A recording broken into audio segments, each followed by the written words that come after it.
So I am a hospitality specialist at the Atlantic City Melting Pot, aka I'm a hostess, but that's the job title, hospitality specialist. We're located at 2112 Atlantic Avenue in Atlantic City, New Jersey. We're affiliated with the Tanger Outlets. Our valet parking is right in between the Ruth Chris Steakhouse and Calvin Klein. We're right in front of Caesars. Great. So this is right when you walk in. This is the front desk. We're standing in the vestibule right now. I'm usually right behind the front desk there, and that's where I will greet you. And then this is from behind. I call it my desk. Right underneath is the menus. The menus are very heavy, and when you have a large party, it's really annoying because you have to bring enough menus for all of them and a wine list.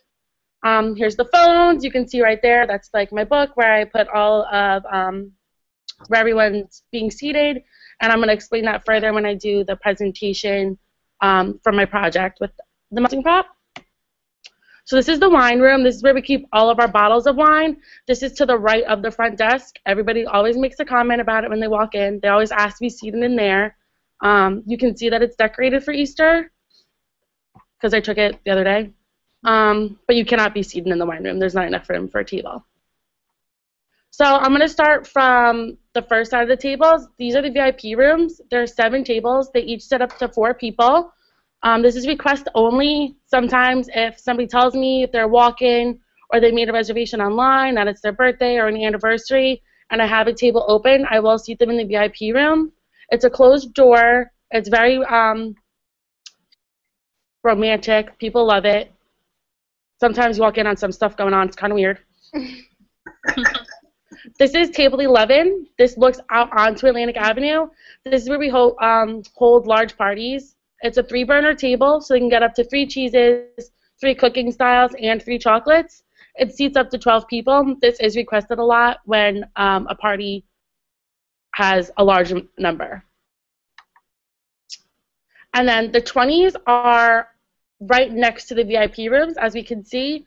The bathroom's right in the background.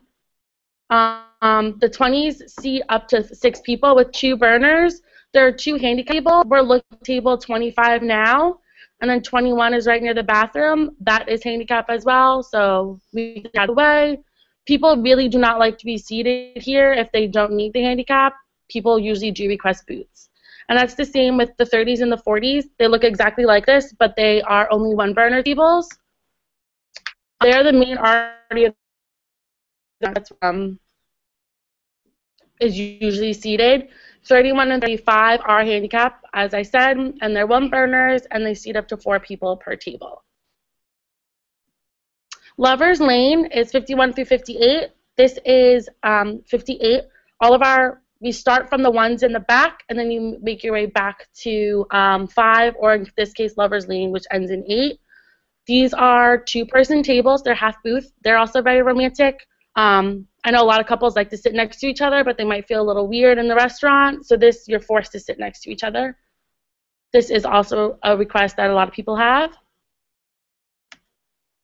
This is one of the other party rooms. This is 61 and 62. We usually have a wall up in between, but you can take the wall down and hold a bigger party. So this can seat up to around like 20 people, give or take, if you add in extra chairs, but each table is 3 burners, so they have 6 burners. And when I'm trying to find servers, this is where they're usually hiding because we don't have a lot of people in here.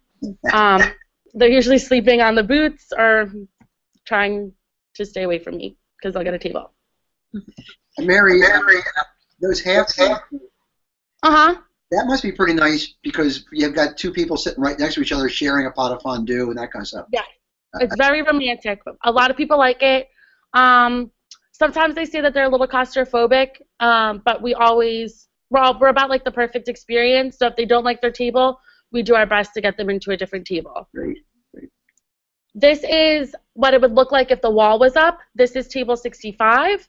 As you can see, you can probably get about 10 people in here if we put in 2 more tables. But again, there's 3 burners on the table. A lot of the times, if it's a smaller party but we don't have a lot of tables, I can take a burner off and only make it 2 or 1. It's whatever the server and the party wants to do. And this is a 2-burner table that can seat up to 8 people. Some people don't like this because they do prefer the booth, but here's another one in the party room. And the party rooms can be opened up into one huge, large room. Actually, my first day of working, the Stockton Hospitality Society had like a scholarship or something there. Don Albano was there, and they had the entire room for a party. And here's the bar. The bar actually has burners on it as well. We have happy hour Monday through Thursday, 4 to 6:30, and then Friday all day. It's $5 cheese, $5 chocolate, and $5 vodka cocktails. So a lot of people go up to the bar to get that discounted, happy hour. So you can sit up at the bar, a couple people, have a burner there with you to have a fondue in front of you. That's pretty cool. Yep. A lot of the times, if there's a wait, people will just choose to sit at the bar, if there's room. And then these tables are in the bar, these face the bar. A lot of people don't like to sit here because it's not in the main dining room, but if it's a busy night and if we have like the band playing, which we have sometimes on Fridays, people do like to be sat in here. You can seat up to 6 people in here with 2 burners. If you put up a chair, you can do a little bit more. Hey, Mary, hold on a second. Listen, for any of you folks who are watching this live, if you want to text in any questions, well, first of all, text in and let us know you're here. Or not text in, but do the chat, the quick chat there. But if you have a question for Mary as you go along, just send a message, and Amanda will make sure to read it out. So, does anybody have any questions for Mary so far that you want to do the live chat with? I kind of think the only people who are on it are in this room. So they might not have any questions. All right. Well, you're doing great, Mary. Are you going to get into the kinds of fondues that you have there and stuff? We have, I believe we have 7 fondues. The cheese fondue, we have the Quattro Formaggio, which is a 4 Italian cheeses. Spinach and artichoke. So if you ever go to like Fridays or Applebee's and get their spinach and artichoke dip, ours is fresh. It's used fresh cheese, fresh spinach, fresh artichokes. It's a lot better. We have the classic Alpine cheese fondue that has like nutmeg in it, and I'm not a fan of it, but it is the classic Alpine, so a lot of people do get that. A lot of people aren't fans of cooking their own food for their entrees, but that is fondue. We get a lot of complaints. Some people like storm out and complain to people outside, like, do you know you have to cook your own food? But that's fondue, and usually if they're a little hesitant when they step up, I'll explain it to them before I put them in the computer to make a reservation. And then the chocolate fondue is the best part. They prepare that tableside as well. We have, the classic is a regular milk chocolate with peanut butter in it. I just get regular milk chocolate, but the dippers include, get brownies, blondies, Rice Krispie treats, pineapple, strawberries, I'm trying to think, pound cake, graham cracker coated marshmallows, and Oreo coated marshmallows. And we have a chocolate, it's called Bananas Foster, and it smells awesome. I've never ate it, but it smells really good, so I should try it one time I go in. But it's a fun restaurant. People do it for dates or special occasions usually, so we get a lot of two-top parties. This is my last slide, and then I just had if anybody had any questions. Perfect. How about some questions? Anybody have any questions that you want to whisper if you're in the same room with Mary, or text in there in the live chat? CJ just asked me how long the waits are on Friday and Saturday. We use Open Table, so usually we put an Open Table that it's a 2-hour time period. Sometimes people have to wait like 5 to 10 minutes because people like to sit there after the check is dropped. During restaurant week, we had a 45-minute wait with reservations because with Open Table, they only put it in for an hour and a half, but people were staying for almost 3 hours. So that got a little hectic. We had our regional manager up there with us talking to people and, apologizing. A walk-in wait that day was over an hour and 45 minutes. So you're saying Open Table, the reservation system Open Table. Yes. The longest that they'll hold a table for is an hour and a half? We put it in for restaurant week an hour and a half because there was only a 3-course meal, not 4 courses. So Okay. I guess the higher ups thought it would be a shorter dining experience, but people were staying longer than usual. So we were backed up a lot. And we always take walk-ins. We never turn walk-ins away. So I mean, we explained to them that it was an hour and 45-minute wait. Some people sat at the bar. Some people just ordered Ruby Tuesdays. But usually we're good with wait. With Open Table, then you get to decide what the average seated time is. Yes, it's usually on a regular day. It's about 2 hours. Okay. I'm not a fan of Open Table though. I don't really like Open Table. It's very confusing. Our regional manager likes to be overbooked, so we have fake tables in Open Table that really don't exist. And so then that way, because some people no-show and stuff like that, but then we'll be overbooked. So we hope people don't show up, or they run a little bit late or a little early. Yeah. But it's the only thing I've ever used for hostessing. I don't know if there is any other computer programs, but that's all I know. Well, it's the most popular, and of course you can use your own point of sale system for it, but and then you're not getting the outside bookings, and whoever calls you in there. So Open Table, I mean, it's a pretty standard thing. Yeah. So if you want to overbook, you actually have to create tables that are not there. Yes, we have. We call it Narnia. It's like an inside joke at the Melting Pot. It's 80 through 85, and there's these tables if like in the bottom corner, and that way we can book up to 5 more tables in a 2-hour span. Yeah, because no-shows. There's a lot of no-shows in the world. There is a lot of no-shows. Yeah. Because Open Table is so easy to use, we'll make reservations at more than one restaurant. Like Valentine's Day, we had a ton of no-shows and a lot of walk-ins, so it made up for it. But Valentine's Day, we split tables in half again.